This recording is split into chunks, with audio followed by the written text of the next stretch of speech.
Bonjour à toutes et à tous. Bienvenue donc à notre 6e matinale de l'année 2025 à destination donc de notre communauté des référents prévention. Nous aborderons aujourd'hui la thématique donc qui est de comment favoriser un retour ou un maintien dans l'emploi suite à un arrêt de longue durée. Ça, c'est pour la thématique du jour. Et puis, en ce qui concerne quelques petites modalités de fonctionnement, donc avant de débuter le webinaire, quelques règles donc pour cette heure donc, que nous allons passer ensemble. Vous trouverez en bas à droite de votre écran un onglet questions. Donc, n'hésitez pas à l'utiliser pour interagir, poser vos questions. Vous trouverez juste à côté un onglet sondage. Vous serez amené à le consulter plusieurs fois au fil de la présentation. Et notre intervenante Lucie, donc aujourd'hui, vous indiquera lorsqu'un sondage sera publié. Et puis enfin, un replay sera disponible à la fin de ce webinaire et le support sera téléchargeable directement depuis la plateforme. Pour ne pas, j'allais dire, prendre plus de temps, je vous laisse maintenant donc avec Lucie Poisson, qui est consultante au sein du cabinet Sémaphore, pour découvrir des solutions et des bonnes pratiques pour favoriser un retour ou un maintien dans l'emploi suite à un arrêt de longue durée. Bon webinaire à tous et à tout à l'heure. Bien, bonjour à tous. Effectivement, je m'appelle Lucie, je suis consultante au cabinet Sémaphore depuis maintenant 3 ans. Et on va voir ensemble aujourd'hui ce que, en tant que référent prévention, vous pouvez mettre en place dans le cas d'un maintien et d'un retour à l'emploi après un arrêt de longue durée. Alors, avant de rentrer dans le vif du sujet, on va commencer par poser un contexte, faire des constats de retour et de maintien à l'emploi, de vous donner quelques chiffres clés et quelques actualités. Donc, au niveau des chiffres clés, il faut savoir qu'on a 15% des arrêts maladie en France qui dépassent les 3 mois et 10% qui dépassent les 6 mois.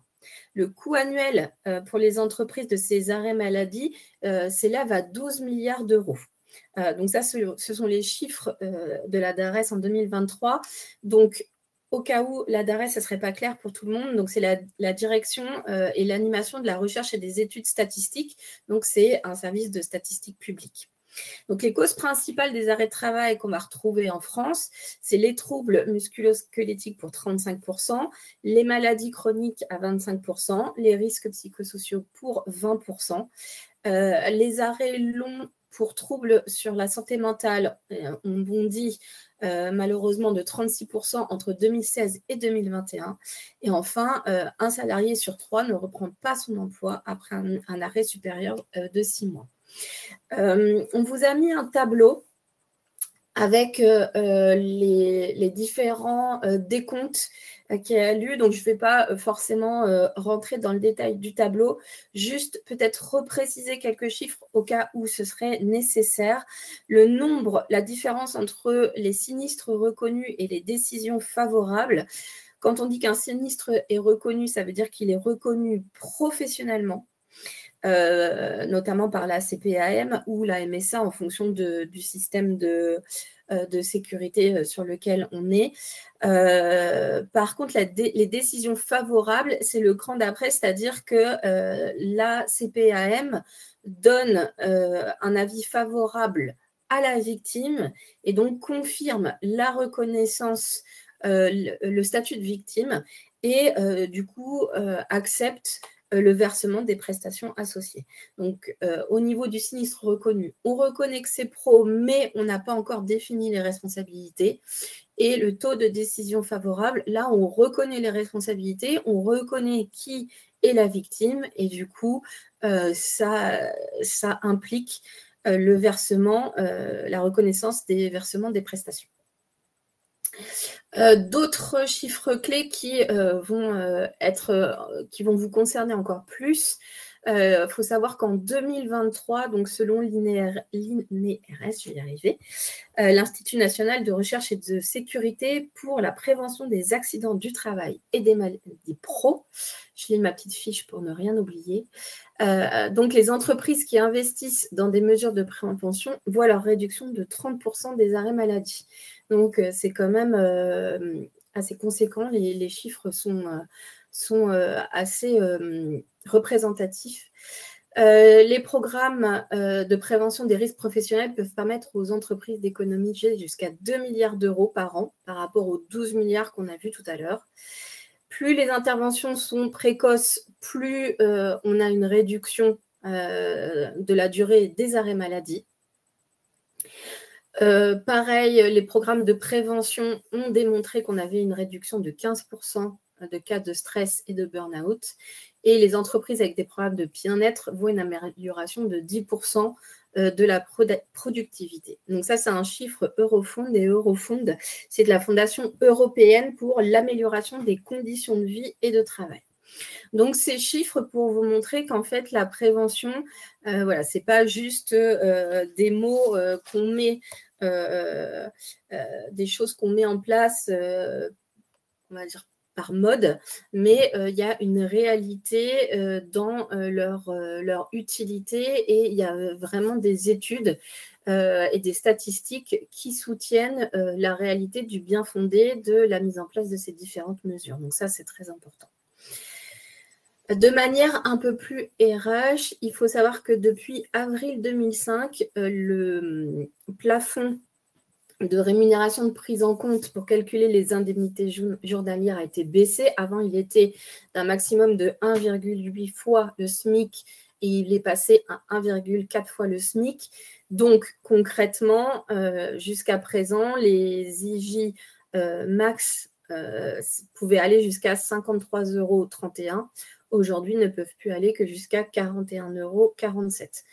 Donc, il y aura sans doute une hausse des IJ complémentaires employeurs s'il y a une obligation de maintenir le salaire de base. On voulait aussi revenir sur 2 points essentiels. Petit point de vocabulaire sur qu'est-ce que la désinsertion professionnelle, parce que l'insertion professionnelle, je pense que c'est à peu près clair pour tout le monde. La désinsertion professionnelle existe aussi, c'est un terme qui existe aussi, ça désigne le processus par lequel le salarié va perdre progressivement sa capacité à exercer son métier, soit à cause de son état de santé, soit à cause de son âge, soit à cause de son environnement de travail, soit à cause de son environnement d'ailleurs familial ou son évolution professionnelle. Ensuite, on voulait insister sur le fait que vivre avec la maladie, c'est vraiment concilier l'employabilité et la santé. Ce n'est pas seulement prendre le temps de se soigner, ce n'est pas on se soigne et une fois qu'on est totalement soigné, on revient. C'est vraiment de se dire qu'on peut faciliter les transitions entre chaque période et que des fois, il arrive qu'on puisse reprendre le travail sans être en rémission complète. Et puisque de toute façon, notre santé va évoluer tout au long de la vie, eh bien, le but du jeu, c'est vraiment d'accompagner les différentes transitions et pas seulement de se dire qu'on passe de je suis malade, je suis en rémission, je retourne au travail, mais bien qu'il y a quelque chose de beaucoup plus lisse et que les transitions ne sont pas aussi franches que ce qu'on pourrait s'imaginer. Donc là, l'idée, c'est pas, je ne vais pas lire tout l'ensemble des slides parce que déjà, on n'a qu'une heure et puis vous allez avoir le support. Mais l'idée, c'est de vous présenter les différents dispositifs et à chaque fois de préciser avec vous comment les référents de prévention peuvent intervenir sur ces différents dispositifs. Donc, qu'est-ce que c'est qu'une reprise suite à un arrêt long? Déjà, on peut se dire qu'il y a plusieurs cas de figure. On a les retours post-congé maternité. Donc, heureusement, on a beaucoup de retours qui sont très heureux. Et puis, il y a des retours qui peuvent être un peu plus compliqués. On peut avoir un postpartum, on peut faire face à un handicap, on peut avoir une structure familiale qui est un peu chamboulée, donc, ou alors avoir eu un accouchement difficile. Donc, tout ça fait que la reprise du travail peut être un peu plus compliquée que ce qu'elle ne l'est de manière standard. On peut avoir aussi une reprise suite à un accident. Donc, encore une fois, comme je le disais tout à l'heure, la reprise ne signifie pas que la rémission est totalement faite et complète. peut y avoir un impact sur la santé mentale, sur la santé physique. Il peut y avoir des modifications, des conséquences sur les compétences et le savoir-faire de l'employé. Oui, je regardais en même temps les questions. Oui, tout à fait, Madame Kévy, le deuil périnatal, effectivement, est aussi quelque chose qui peut arriver et qui va impacter très, très lourdement la santé mentale du salarié. Donc, effectivement, ça s'accompagne. Et ensuite, on a la reprise suite à la maladie. Et donc, là encore, il peut y avoir des impacts sur le quotidien professionnel du salarié, aussi bien au niveau de sa maladie, mais ça peut être aussi le cas auprès de ses collègues ou du collectif de travail. On peut avoir la prise en charge de rendez-vous. Je pense... Quand on parle de l'image auprès des collègues de travail, on verra tout à l'heure un cas pratique qu'on a cité, qu'on a vraiment rencontré au sein de Sémaphore, d'une personne qui a eu un épisode psychotique un peu compliqué. Et du coup, au retour dans l'entreprise, il y a forcément tout un travail à faire sur la reprise en confiance des collègues, etc. Donc ça, c'est quelque chose qu'il faut savoir accompagner également. Donc comme vous le voyez, suite à un arrêt long, on peut avoir plusieurs cas de figure différents. Et dans chacun de ces cas de figure, c'est pas juste bon, bienvenue, ça y est, ton arrêt est terminé, re-bienvenue parmi nous et ça recommence comme c'était avant. Eh bien non, dans plein de cas, il va falloir accompagner ce retour. Alors, il faut savoir qu'au niveau de l'employeur, il y a une obligation de maintien de l'emploi, avec notamment une obligation de conserver l'emploi dans les conditions compatibles avec l'état de santé du salarié. Et l'employeur doit également permettre la poursuite de la carrière professionnelle en écartant la menace de la perte d'emploi.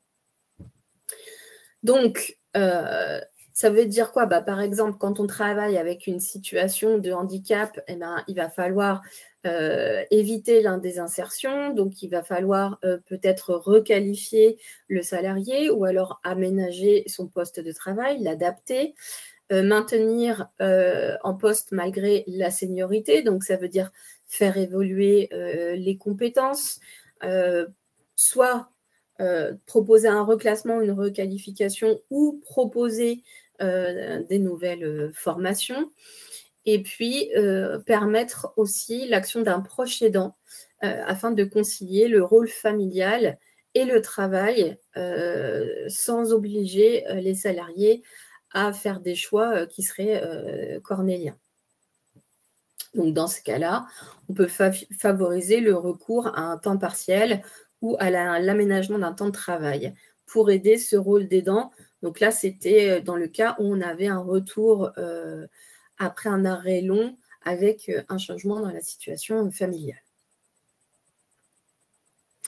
Alors, ce que je vais vous proposer, pour ceux qui le souhaitent, c'est de vous rendre sur la partie sondage. Et puis, alors attendez, hop, je vais redescendre par là. Je vais vous soumettre le vote.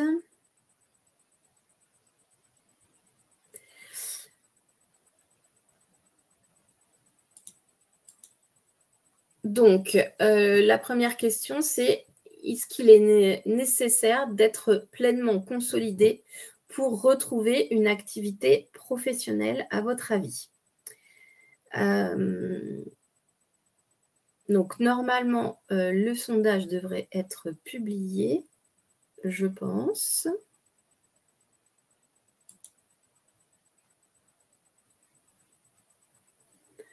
Alors, est-ce que vous voyez le sondage ?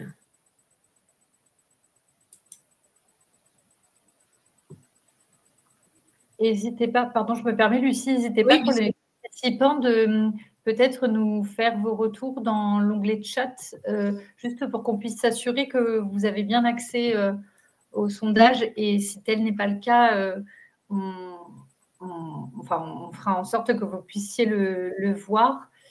Parce qu'étant donné qu'on est toutes les deux organisateurs, on n'a pas forcément le même affichage que les participants. Donc, si quelqu'un peut nous indiquer si oui ou non vous avez bien accès au sondage, ce serait très gentil de votre part pour qu'on puisse, pour que vous puissiez y répondre surtout, puisque c'est l'important. Alors, est-ce que vous voyez le sondage? Parce que je vois qu'on n'a pas de répondants. Donc, non, pas du tout. Alors, pourtant, je clique sur soumettre le vote. Ah si, j'ai des répondants, j'ai 5 votes. Parfait. Donc, j'ai 60% de vrai et 40% de faux. Ok. Alors, donc, est-ce qu'il est nécessaire d'être pleinement consolidé pour reprendre une activité professionnelle? Donc, vous avez à 60% estimé que c'était vrai, qu'il fallait être pleinement consolidé. Et la réponse, eh bien, c'est les 40% qui ont raison. La réponse est faux, puisque, comme je le disais, effectivement, que ce soit d'un point de vue d'un accident ou d'un point de vue d'une maladie, qu'elle soit physique ou de santé mentale, il est totalement possible de reprendre le travail avec bien sûr les accords médicaux qui conviennent, mais il est possible de reprendre le travail sans être en totale rémission, justement, d'où le fait de pouvoir accompagner ce retour au travail avec les mises en œuvre et les mises à disposition qui conviennent. Donc, on recherche un état de santé stable et viable vis-à-vis d'une reprise de travail adaptée. Et ça fait partie du parcours de soins et des effets bénéfiques sur le maintien en emploi. L'autre question, l'aménagement de poste ne peut être décidé que par un médecin du travail.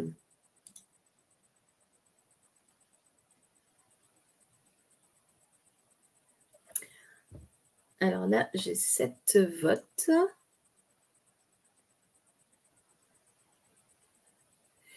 Alors, vous êtes 71% à avoir dit faux et 29% à avoir dit vrai. Donc, effectivement, c'est faux. Le médecin du travail peut préconiser certaines mesures, mais rien n'empêche l'employeur de proposer des aménagements complémentaires aux demandes médicales pour permettre une meilleure reprise de l'emploi. Ensuite, plus l'arrêt dure, plus les risques s'accumulent. Donc, en fait, je pense que les questions devaient être affichées déjà, parce que ça m'étonnerait que les votes puissent aller aussi vite, mais ce n'est pas grave. L'important, c'est qu'il y ait eu des réponses. Et donc, là, vous avez été sur 7 votes, 100% à dire que c'était vrai. Et effectivement, le risque de désinsertion professionnelle, on en a vu la définition tout à l'heure, c'est un risque réel. Et plus l'arrêt dure, plus cette désinsertion, plus la probabilité que cette désinsertion arrive est grande. Tout à fait. Ensuite, les référents prévention ne peuvent pas intervenir dans le cas de stress et de burn-out. Vous avez mis faux à 100%. Effectivement, donc là, il y avait eu 8 votes, effectivement. Il y a un rôle crucial dans la gestion du stress et la prévention du burn-out. On y reviendra tout à l'heure. Les interventions précoces ne sont pas nécessaires. Faux à 100%. Effectivement.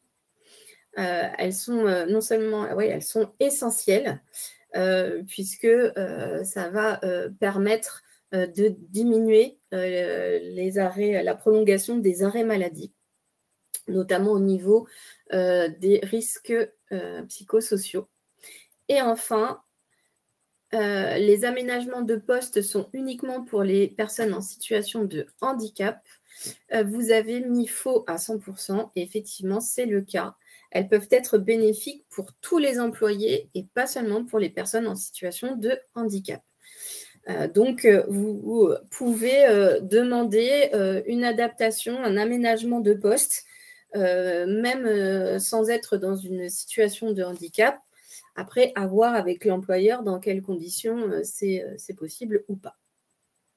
Ok, donc il y avait vraiment plutôt un nombre important de bonnes réponses. Donc, bravo à tous. Donc, comment on concilie maintenant la maladie et le travail? Donc, on part d'un constat, c'est que toute personne aura à gérer des transitions dans sa vie professionnelle qui concernent directement ou indirectement la santé. On va être confronté à des problèmes plus ou moins importants de santé tout au long de sa vie et notamment de sa vie professionnelle. Donc, l'objectif premier de la conciliation maladie-travail, c'est d'éviter les ruptures, comme je disais tout à l'heure, les transitions trop franches, trop brutales entre ces différentes phases. L'idée, c'est d'éviter ce qu'on appelle la double peine, c'est-à-dire d'une part de souffrir d'une maladie ou d'un handicap et en plus de perdre son travail ou d'entrer dans un process de désinsertion professionnelle. Donc, tout ce qui est mis en œuvre, c'est pour éviter ça, c'est pour éviter les ruptures et pour lisser le parcours. Donc, l'idée, c'est de préparer le retour au travail et pour ça, on va avoir plusieurs dispositifs.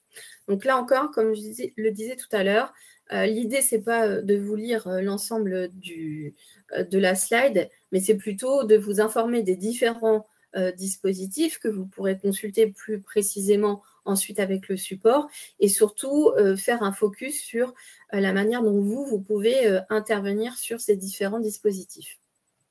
Donc, laissez encadrer.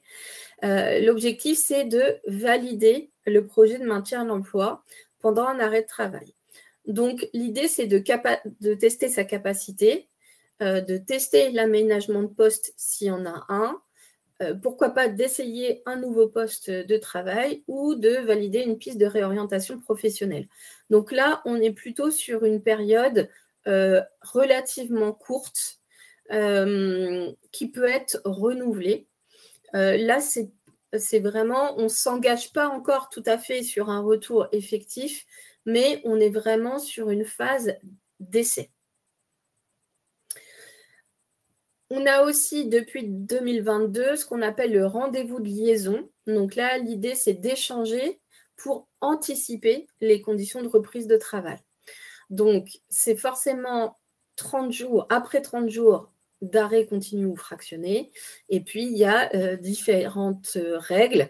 Les objectifs de ce rendez-vous, ça va être surtout de prévoir le retour du salarié, que ce soit en termes d'aménagement de poste, de prévenir d'éventuelles complications ou contraintes, notamment tout ce qui est rendez-vous médicaux, et surtout éviter, comme on disait, l'indésertion professionnelle. Donc là, on a un rendez-vous où on va pouvoir échanger et co-construire le retour du salarié qui a été en arrêt long.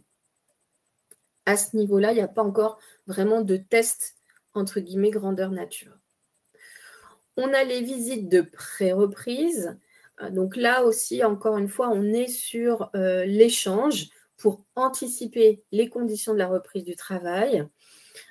Donc là, c'est le SPSCT qui gère la convocation lorsqu'il existe. Et donc là, c'est au-delà de la co-construction, il y a vraiment un examen médical avec des recommandations du médecin sur les aménagements, pourquoi pas une préconisation de reclassement. Donc, dans le cas d'avant, on était vraiment sur le brainstorming, la co-construction, etc. Ici, là, on est vraiment sur aller chercher l'avis d'un médecin. Et il y a la visite de reprise. Donc, tout à l'heure, on était sur la visite de pré-reprise. Là, on est sur la visite de reprise. Donc là, le salarié a repris le travail.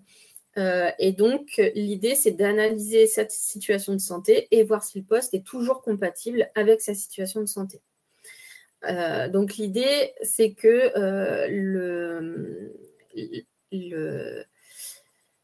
excusez-moi, je cherche mon mot. L'activité, pardon, excusez-moi, l'activité ait été reprise et on fait un premier bilan suite à une période de reprise d'activité. On regarde si le poste ou le reclassement est adapté. On regarde si les solutions qui ont été proposées par l'employeur sont en adéquation avec les préconisations qui avaient été émises. Et puis, on peut émettre un avis d'aptitude ou d'inaptitude. Cette visite de reprise, donc tant que la visite n'est pas réalisée, le salarié n'est pas tenu de reprendre l'activité. Le paiement du salarié par l'employeur reprend dès lors que l'arrêt de travail se termine.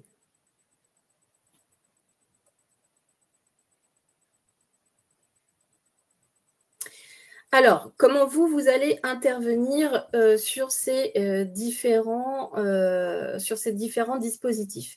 Donc, sur l'essai encadré, vous allez pouvoir participer à la validation du projet de maintien de l'emploi ou l'essai de nouvelles conditions de travail. Vous allez pouvoir aider à évaluer les capacités du salarié à reprendre son emploi ou à tester les aménagements de poste.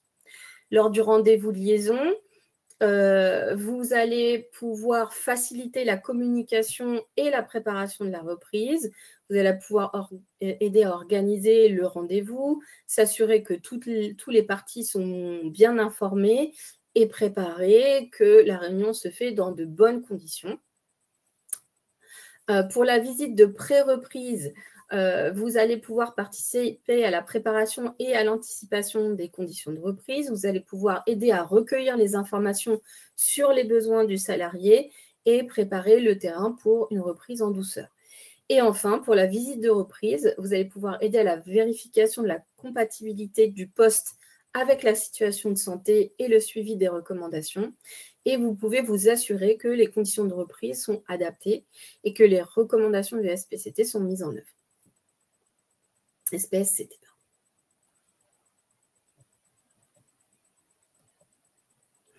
Donc, les bonnes pratiques au niveau de l'employeur. Donc, l'employeur peut maintenir le lien avec le salarié, mais attention, uniquement avec son consentement. D'accord ? Il peut organiser le retour et aller plus loin que ses simples obligations. Et il peut développer des process internes qui vont tenir compte de la maladie ou du handicap du salarié. Donc ça, c'est des choses qu'il peut faire. Là, attention, on ne parle pas d'obligation, on parle bien de bonnes pratiques, de choses qu'on propose. Les bonnes pratiques du salarié, il peut reprendre son activité en tenant compte des restrictions à aménagement du poste pour éviter la rechute.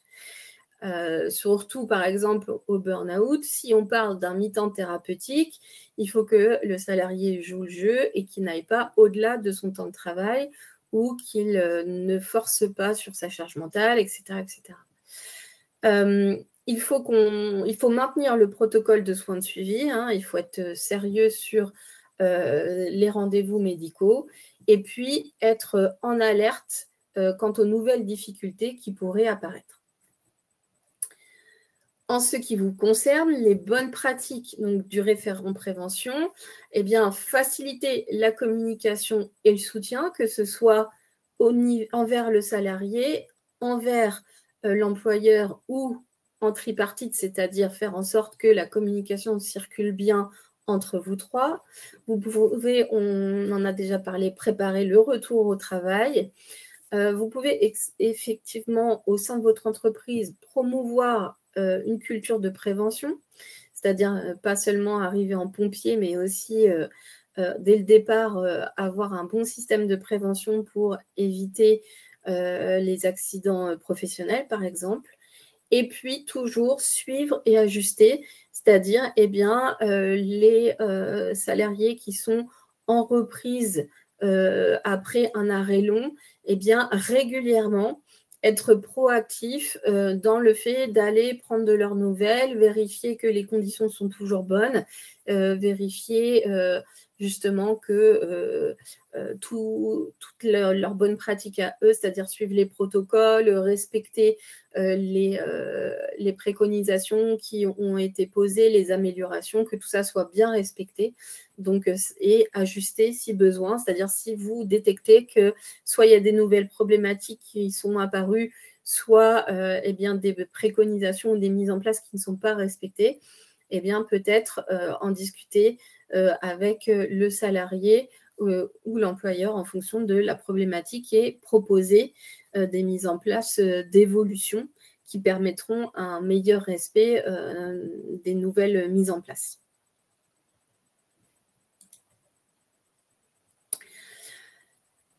Donc, pour cette reprise, pour ces différents types de reprises, on va avoir des solutions qui sont plutôt internes à l'entreprise et d'autres qui sont plutôt externes à l'entreprise.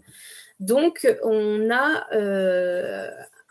la solution en solution interne, pardon, on va avoir ce qu'on appelle le temps partiel thérapeutique. Donc ça, généralement, c'est une demande du médecin traitant lors de la visite de pré-reprise en accord avec la médecine du travail et une attestation d'accord par l'employeur. Alors, juste petit point de vocabulaire, le temps partiel thérapeutique est souvent appelé mi-temps thérapeutique. Or, ce temps partiel thérapeutique, ce n'est pas forcément un mi-temps. On peut être sur du 40%, du 30%, du 80%. Ce n'est pas forcément un 50-50. On a également les aménagements de poste qu'on a évoqués déjà à plusieurs reprises. Donc là, on est plutôt sur le conseil du médecin du travail ou sur un conseil d'un ergonome, si jamais il y en a un dans l'entreprise, ou si on fait participer un ergonome externe. Comme on l'a dit tout à l'heure avec le petit sondage, ça peut être utile pour tous les salariés. Par contre, pour pas qu'il y ait d'incompréhension, on réinsiste bien, c'est seulement obligatoire pour les personnes en situation de handicap. Donc là, l'objectif, c'est vraiment de permettre une reprise d'activité dans les bonnes conditions d'exercice qui ne soient pas néfastes pour le salarié. On va avoir le reclassement. Donc là, il faut qu'il y ait une inaptitude qui soit avérée ou alors que ça soit une proposition qui soit réalisée par l'employeur. Donc ça, généralement, ça va être lors de la visite de pré-reprise ou lors de la visite de la reprise. L'objectif étant de repositionner le salarié dans un emploi qui soit plus adapté à ces nouvelles conditions de santé, à ces nouvelles conditions physiques et que les contraintes professionnelles soient adaptées à ces conditions de santé. On va avoir cette fois en solution externe le fait de faire réaliser aux salariés un bilan de compétences. Donc ça peut être réalisé dans le cas de l'arrêt maladie en accord avec le salarié ou à la suite de la reprise. L'objectif, c'est pourquoi pas d'initier le reclassement, de repenser à un nouveau projet professionnel. En solution externe, on a aussi le projet de transition professionnelle. Donc là, c'est dans le cadre d'une fin d'arrêt de maladie ou à la suite de la reprise d'activité. Là, on est vraiment sur une reconversion vers soit un métier que l'employeur ne peut pas proposer ou pour la reprise d'un autre travail, voire pourquoi pas d'une activité indépendante. Donc, on a tout un dispositif pour ça, notamment la transition pro, qui va permettre d'opérer cette transition. Alors, votre rôle dans ces différents dispositifs, eh bien, dans le temps partiel thérapeutique, vous allez pouvoir informer, accompagner le salarié dans ses démarches, faciliter, encore une fois, la communication entre le salarié, le médecin traitant, l'employeur, Concernant l'aménagement de poste, vous allez pouvoir aider à évaluer les besoins avec le salarié et le médecin du travail, proposer et veiller à la mise en œuvre des solutions adaptées. En ce qui concerne le reclassement, vous allez pouvoir aider à identifier les opportunités de reclassement et d'accompagner le salarié dans le processus, d'assurer un bon suivi post-reclassement. Au niveau du bilan de compétences, vous pouvez informer sur l'importance du bilan et aider à entamer la démarche. Vous pouvez faciliter la mise en relation avec des organismes spécialisés, c'est-à-dire vous pouvez, avoir une petite liste déjà prédéfinie de prestataires en qui vous avez déjà confiance, d'organismes en qui vous avez déjà confiance, pour faciliter la prise de rendez-vous du salarié. Et pour les projets de transition professionnelle, eh bien, vous pouvez informer sur les dispositifs qui existent, sur les opportunités, accompagner dans la démarche et puis coordonner avec les acteurs de la formation et de la santé pour les différentes actions qui seront entreprises lors de ce projet de transition professionnelle. Je regarde s'il y a des questions. A priori, non. Donc, je continue. Donc, pour synthétiser un peu tout ce qu'on a vu ensemble au niveau des différents dispositifs et surtout au niveau de votre rôle au sein de ces différents dispositifs, eh bien, une synthèse des différents rôles du référent de prévention. Donc déjà, votre rôle va être d'organiser des sessions de formation et de sensibilisation sur les risques professionnels et les bonnes pratiques en matière de santé et de sécurité au travail. Donc, comme on le disait tout à l'heure, pour éviter de toujours intervenir en mode pompier, vous avez une partie sensibilisation et prévention, comme le nom l'indique, très importante.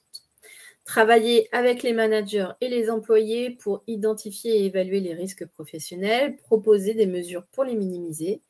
Vous pouvez servir de pont entre les employés, les managers, l'employeur, les ressources humaines.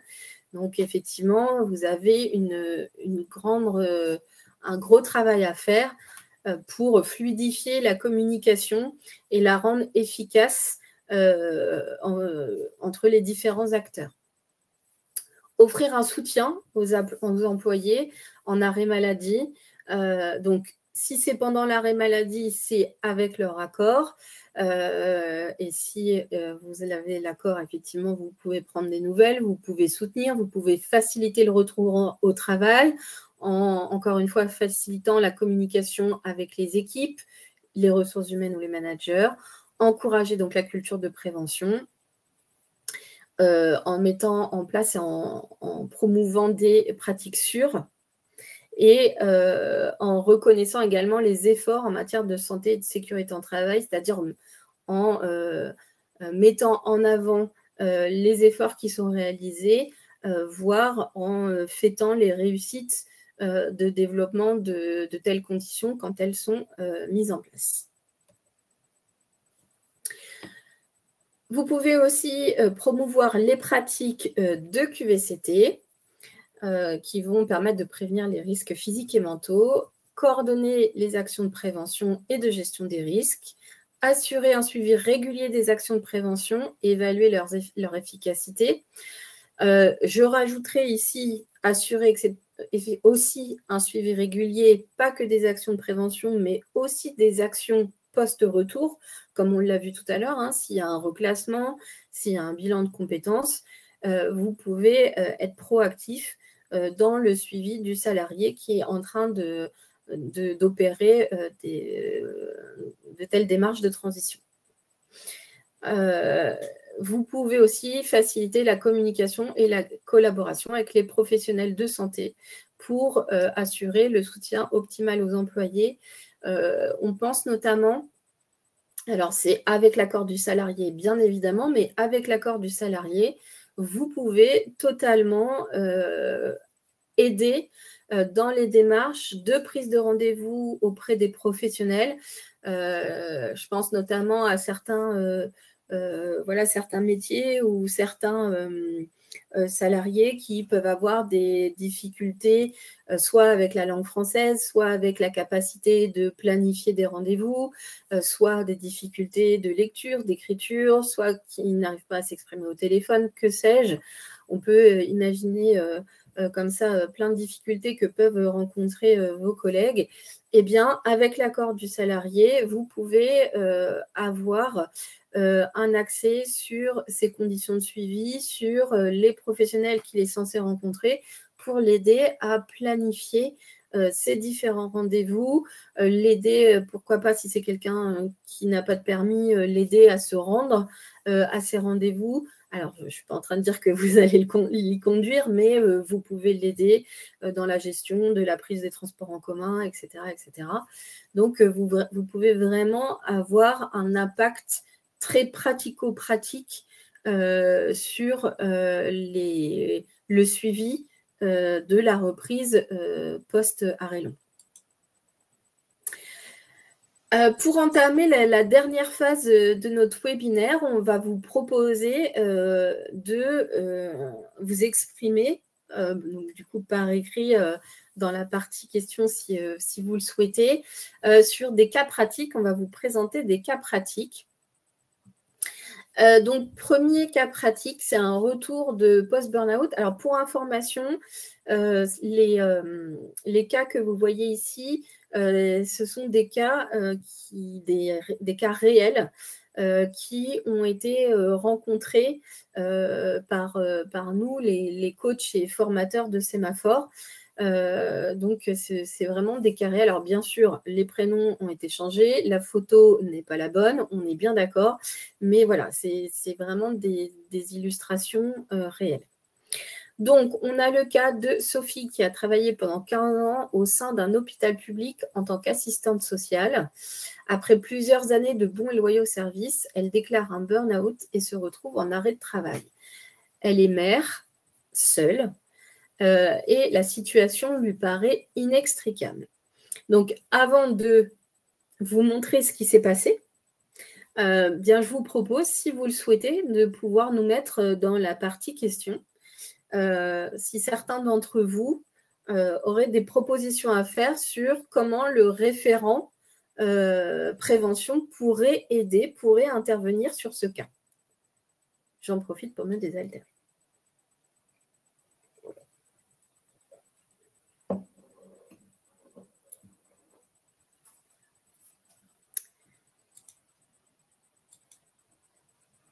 Vous n'êtes pas très bavard aujourd'hui.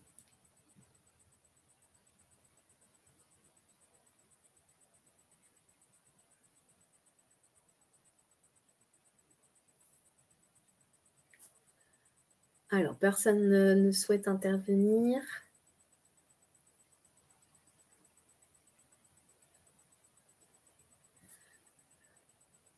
Ok, bah, c'est pas grave. Peut-être les autres cas seront un peu plus inspirants.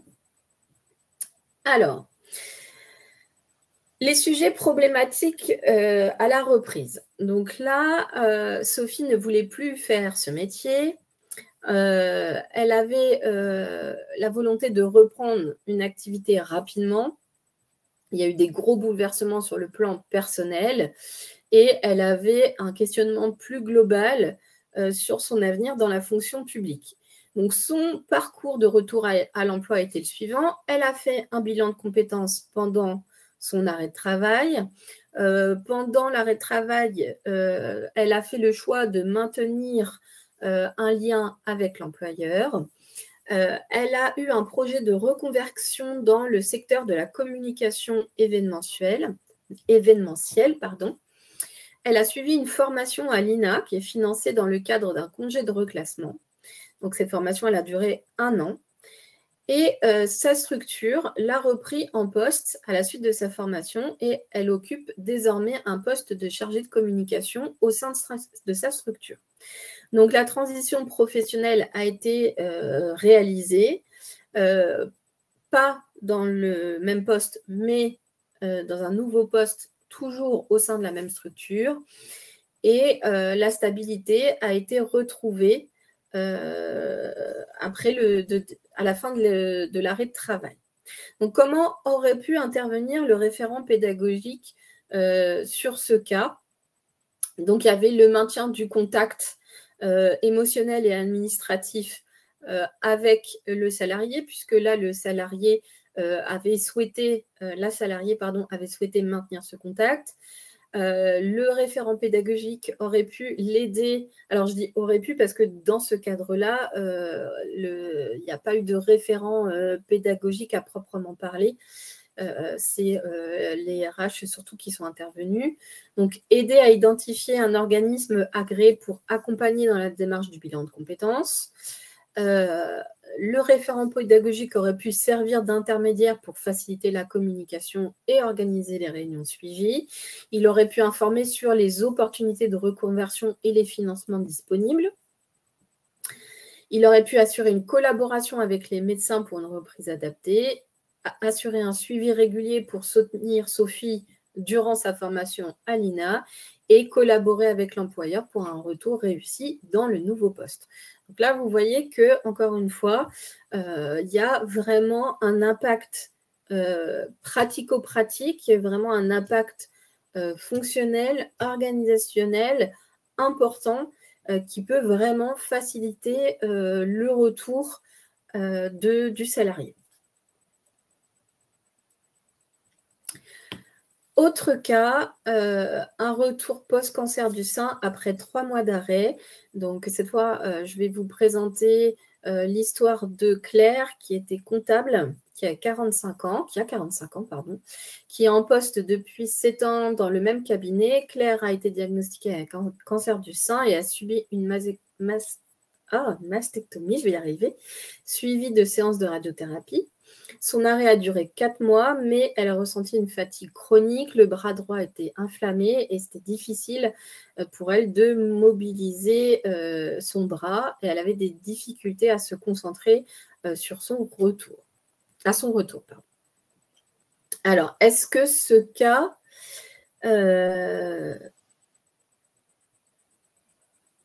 vous donne un peu plus d'inspiration? Est-ce que certaines personnes souhaitent proposer des actions qu'aurait pu entreprendre le référent prévention?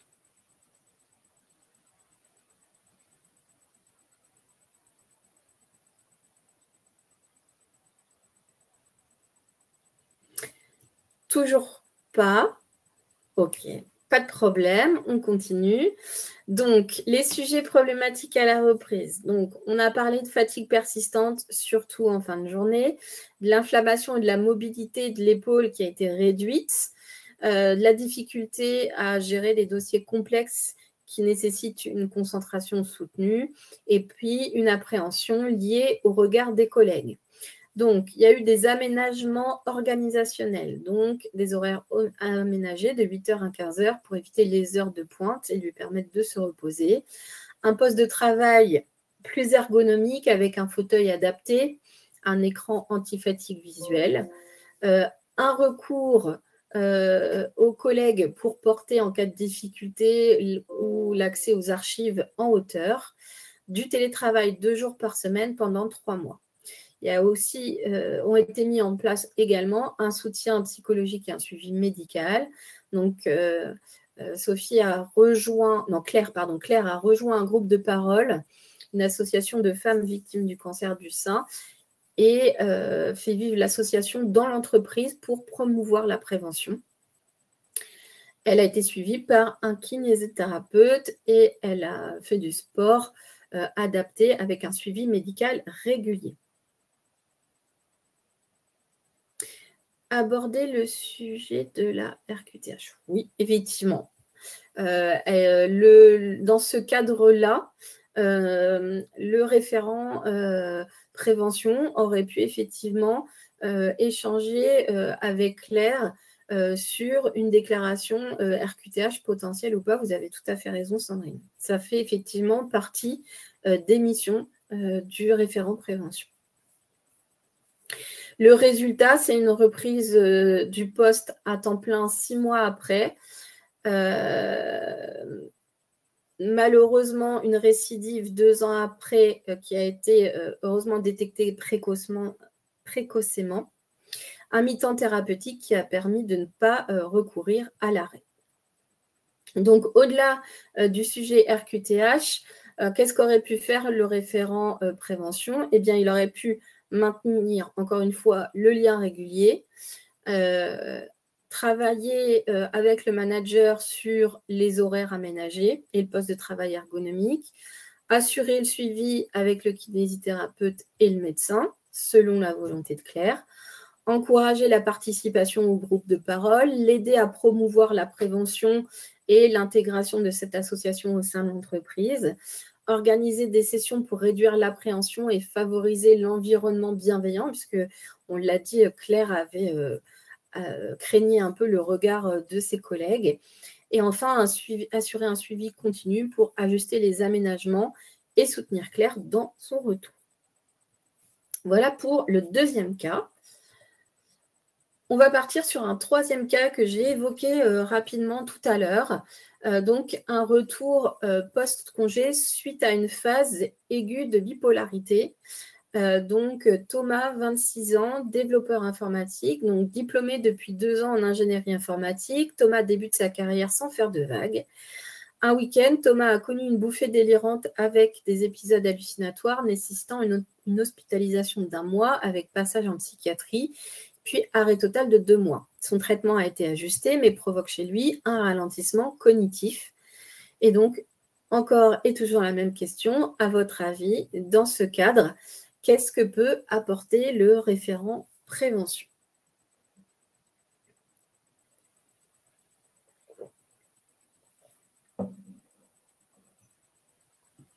Formation PSSM de l'équipe. OK. Merci Véronique pour cette proposition.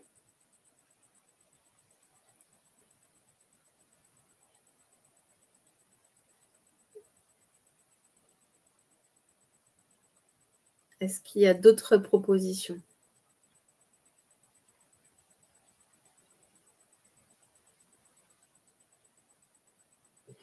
Aménagement organisationnel et sensibilisation des collègues, tout à fait. Tout à fait. Effectivement, c'est une bonne idée. Et vous allez voir que vous n'êtes pas loin de ce qui s'est passé, effectivement. Adaptation de la fiche de fonction temporairement. OK. Donc, un aménagement des missions.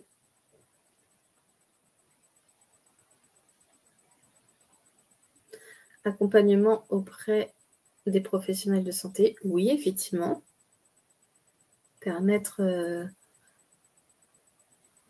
à Thomas d'accéder aux bons professionnels.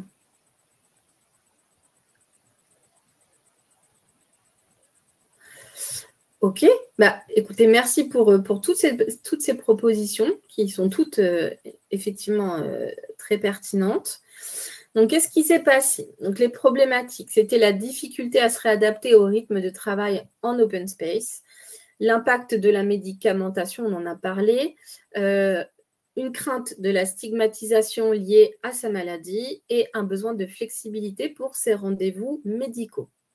Donc, on a organisé, effectivement, il y a eu, comme vous l'avez dit, des aménagements organisationnels, donc du télétravail 3 jours par semaine pour limiter les stimuli trop stressants et des postes en horaire décalé pour éviter les heures d'influence. Au niveau de l'équipe, là encore, c'est quelque chose dont vous avez parlé, il y a une sensibilisation avec un dialogue et des échanges avec l'équipe qui ont été proposés par le manager avec l'accord de Thomas et puis une session de formation secouriste en santé mentale avec 8 personnes formées dans la structure l'année suivant la décompensation. Donc, vous voyez, on va retrouver toutes vos propositions, enfin une bonne partie de vos propositions. Donc, les résultats, c'est que Thomas a repris son poste sans rechute. Il a été positionné sur des projets avec un suivi renforcé sur des périodes de rush et il ne fait plus de rencontres clients seul. Il a sollicité 2 arrêts courts depuis la décompensation de 3 et 4 jours sans hospitalisation à la suite de problématiques dues à son traitement, gérées en bonne intelligence avec l'employeur. Donc, vous voyez, au début du webinaire, on a parlé du fait d'être en totale rémission, d'être totalement consolidé, selon les termes. Bien là, vous voyez, Thomas a eu de nouveau des arrêts, mais ça n'empêche que ces arrêts ont été courts et qu'il a pu quand même continuer à pratiquer son activité en bonne intelligence avec la structure. Donc, pour illustrer le fait qu'on n'a pas besoin d'être en totale consolidation et en totale rémission pour reprendre son activité. Donc là encore, on va retrouver eh bien, un peu les mêmes interventions que vous auriez pu, sur lesquelles vous auriez pu intervenir. Donc, le maintien du contact régulier pour le soutien émotionnel, la facilitation de la mise en place du télétravail et des horaires décalés, organiser le dialogue avec l'équipe et organiser la session de formation en santé mentale, assurer un suivi régulier avec le médecin pour ajuster les aménagements, assurer un suivi continu pour ajuster les aménagements et soutenir Thomas dans son retour, et positionner Thomas sur des projets avec un suivi renforcé et éviter les rencontres clients seuls.